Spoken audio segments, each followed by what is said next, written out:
Ülkemizden yaşlı kültürde gider. Ülkeler kalkmaz, damlar kabada datmaz. Güngeler ne yemli, maturluk hem yaratır.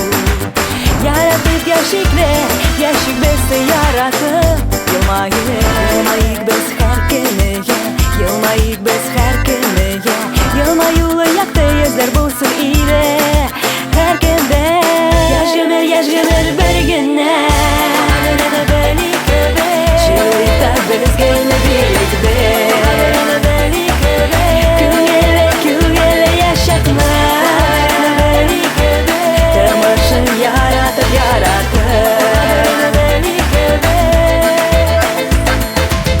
Yugaldı gemetne Bulik bezgin bəxtli Bizning kulda bəxt Yaşık biz rahatlana Yollarımız var Yaşlıktan matur uzak Sıyınıp yaşık biz sıyınışı Yılmayık biz her günüye Yılmayık biz her günüye Yılmayılı yakta yüzler bulsun ile her günde Yaşgınır bir güne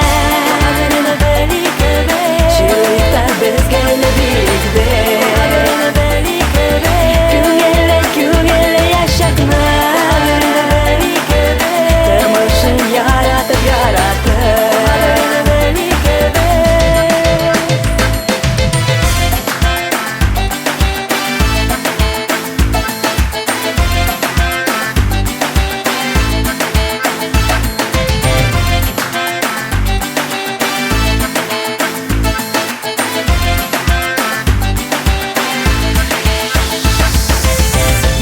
Yaşgınır bir güne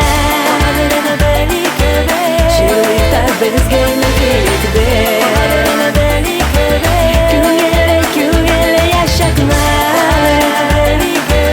Tırmışın yaratıp